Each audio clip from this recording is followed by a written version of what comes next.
नमस्कार, स्वागत है आपका सिटी पोस्ट लाइव में। मैं हूं मुस्कान। आज बात बिहार के उस सियासी भूचाल की है जिसने पटना से लेकर दिल्ली तक के राजनीतिक पंडित को सोचने पर मजबूर कर दिया है।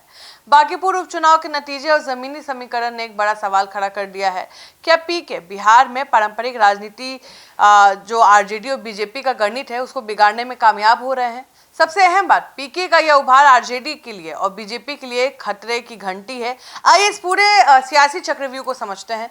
देखिए, बिहार विधानसभा में नेता प्रतिपक्ष और आरजेडी का चेहरा तेजस्वी यादव पे एनडीए लगातार नॉन सीरियस नेता होने का आरोप लगता रहा है। लेकिन अब यह आरोप सिर्फ विपक्ष की जुबानी जंग तक सीमित नहीं दिख रहा है, बल्कि जन धारणा मतलब पब्लिक परसेप्शन में तब्दील होते जा रहा है। लापता नेता का टैग लग रहा है। बांकीपुर उपचुनाव की घोषणा 2 जुलाई को हुई। तेजस्वी परिवार संग 22 दिनों के यूरोप टूर पर चले गए। जब बिहार विधानसभा का मानसून सत्र चल रहा था तब विपक्ष का सबसे बड़ा चेहरा गायब था। अब समझिए, नीट पेपर लीक जैसे मुद्दे पर जब राहुल गांधी, अखिलेश यादव दिल्ली की सड़कों पर उतरे तब तेजस्वी सिर्फ सोशल मीडिया पर पोस्ट करने तक सीमित रहे। और अपनों का ही तंज समझिए कि बांकीपुर हार के बाद उनकी सगी बहन रोनी आचार्य का एक्स पे ट्वीट पोस्ट करना कि जीत उसी की होती है जो लगातार लड़ता है और जनता से संवाद रखता है। ये साफ इशारा था कि आरजेडी के भीतर भी उनकी कार्यशैली को लेकर असंतोष गहराई समझिए पनप रहा है। देखिए, राजनीति 24 घंटे मतलब का खेल होता है। 24x7 कर ले कि पूरा टाइम राजनीति का समय होता है। और जब आप सड़क और सदन दोनों जगह से गायब रहेंगे तो जनता विकल्प की तलाश शुरू कर देगी।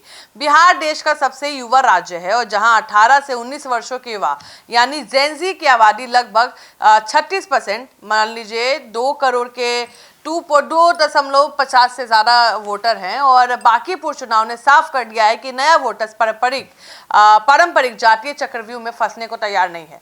मुद्दों पर वोट करेंगे जेनजी को जाति नहीं, गुणवत्तापूर्ण शिक्षा, बेहतर स्वास्थ्य, आधुनिक बुनियादी ढांचा और रोजगार चाहिए। प्रशांत किशोर की मेहनत जो है पिछले 4 वर्षों से पदयात्रा, लगातार बैठक के जरिए पीके ने खुद को एक मेहनती और लड़ाकू नेता के रूप में पेश किया है।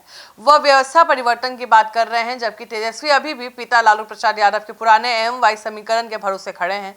प्रशांत किशोर ने सबसे सीधा और बड़ा नुकसान आरजेडी को ही पहुंचाया है और दिख भी रहा है। मुस्लिम वोटर का नया रुख देखने को मिला है। सोचिए कि पारंपरिक रूप से आरजेडी का जो वोट बैंक है मुस्लिम समाज, अब केवल भाजपा को हराने वाले सबसे मजबूत उम्मीदवार की तलाश में रहता है कि कौन बीजेपी को हराएगा। बांकीपुर और सीमांचल के नेताओं ने साबित कर दिया है कि अगर मुस्लिम वोटर को लगेगा कि तेजस्वी बीजेपी को रोकने में सक्षम नहीं है तो वो तुरंत एआईएमआईएम या प्रशांत किशोर की ओर शिफ्ट हो जाएंगे।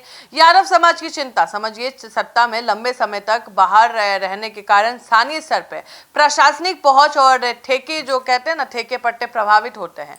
बांकीपुर के कई इलाकों में यादव वोटर तेजस्वी के बैकफुट पर रहने से चिंतित दिखे हैं। उन्होंने पीके का रुख किया है। हालांकि प्रशांत किशोर का वैचारिक ढांचा अभी भी पूरी तरह स्पष्ट नहीं है और बीजेपी का वैचारिक वोटर इतनी आसानी से शिफ्ट नहीं होता है। फिर भी बीजेपी के लिए बेफिक्र होने का समय नहीं है। कैडर का चुपचाप विद्रोह चल रहा है। समझिए कि बांकीपुर में नेताओं का अहंकार, खराब टिकट बंटवारा और आम कार्यकर्ताओं की उपेक्षा के कारण बीजेपी का पारंपरिक वोट साइलेंट हो गया है।